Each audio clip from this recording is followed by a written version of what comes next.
The origin of the threat of corruption was what occupied most of Grandma's time lately.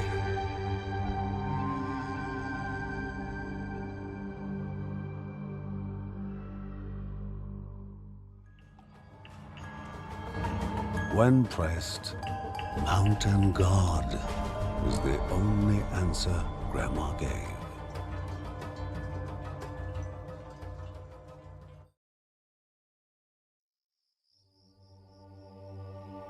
As the conversation turned to the progress of the corruption, Mary was curious to know which village had been attacked this time. However, that worry gave way to panic when Lucy entered.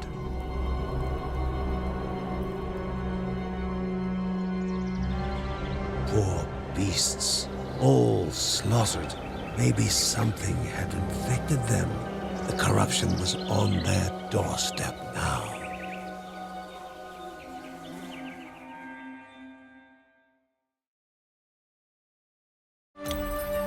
The goblin bandits had been preying on Aeneadae's pilgrims with unprecedented cruelty.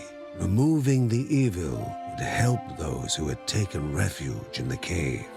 Ben had heard that the goblin's siblings' lair was somewhere in the lost trenches. The Bergsons had to deal with those two as soon as they could.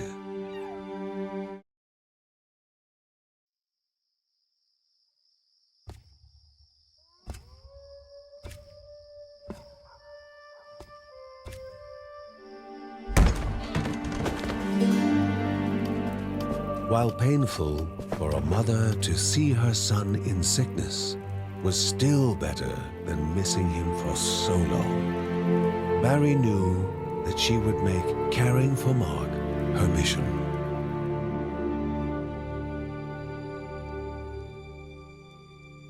Mark had to warn them about the dangers approaching, despite how difficult it was to talk.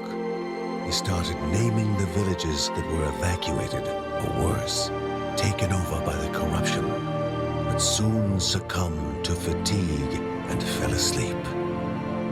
Mary recalled hearing of an herbalist in Caldipo Caves that would have the yarrow at hand needed to treat Morta. The Bergsons would once again need to brave the treacherous caves in search of the herbalist. Old tales and amusing stories. The Bergsons well knew that even in the darkest of hours, they would lighten a heavy heart. And furthermore, maybe those heroes of old could teach something of their ways to the heroes of now, while they listened to the trove of Grandma Margaret's stories. The poor herbalist had no valuables, but the goblin's greed had now surpassed gold and jewels.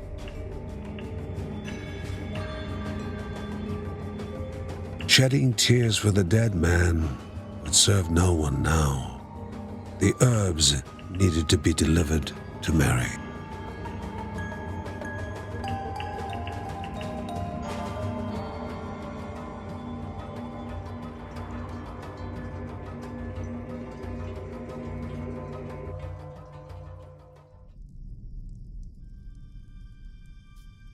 Mark was out of the woods now. His fever gone, he was almost up and about. "Welcome back, brother," said Kevin.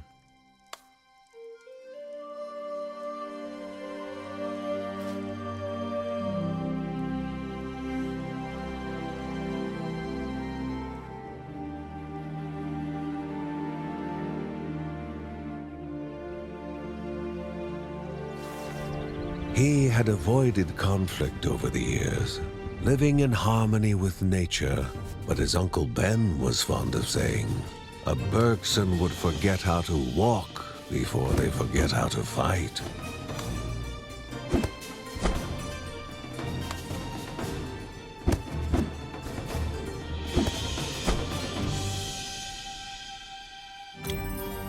Always eager to fight. Kevin's new exercise resembled a dance more than a fighting technique. With all the noise he was making with his practicing, the family might have trouble sleeping tonight. Ashmal the cat, when he deigned to make an appearance, was the perfect playmate for Linda and Kevin. Feeding the shy fish always involved much pomp and circumstance, a ritual that was usually held by Lucy and Linda and featured the animal's playfulness. Very soon, Riker had found his place amongst the Bergsons.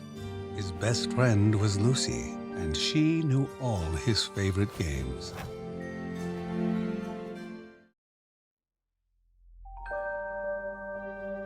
The heat had only grown more intense in the young child's hands, far stronger than any would suspect in one so young.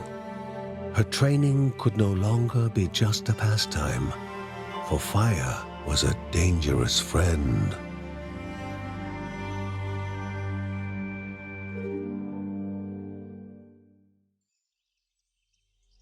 Making mistakes was part of learning, no matter how talented you are. Lucy was feeling disheartened. Once more, she had better mastery of fire this time. But wait, disaster was about to happen. Thankfully, her father intervened in time. Ben refused to accept that owls wouldn't carry letters during the day.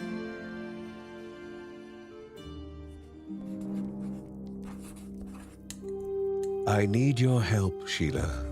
If not for me, come to the aid of the family, for Mary and her children. And so Ben's letter ended.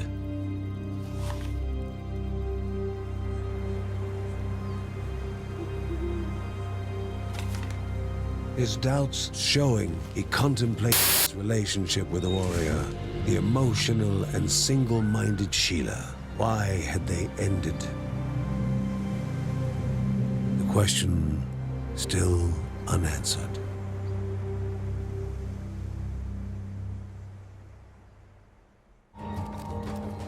In the darkest depths of the cave, further than a weary traveler dares to tread, lay the chamber of Anea Daya and her golem. The first step toward the mountain god.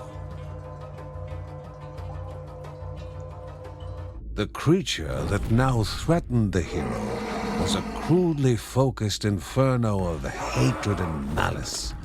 If one raging beast was not enough, surely two were.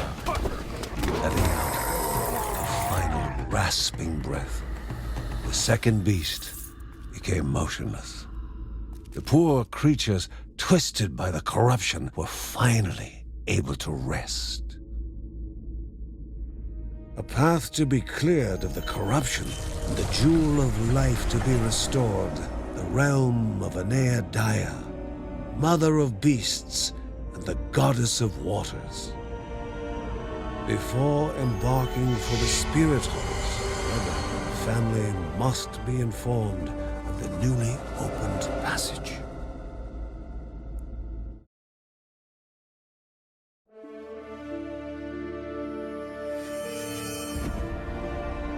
The goblin siblings lay dead, and the pilgrims were now safer in their caves.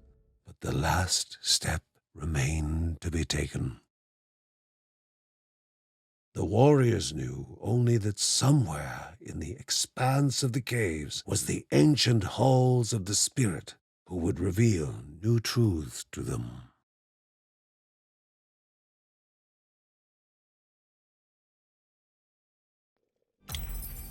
Whenever he could find time, Mark was reading about herbs and salves, his interest in medicine inherited from his grandmother.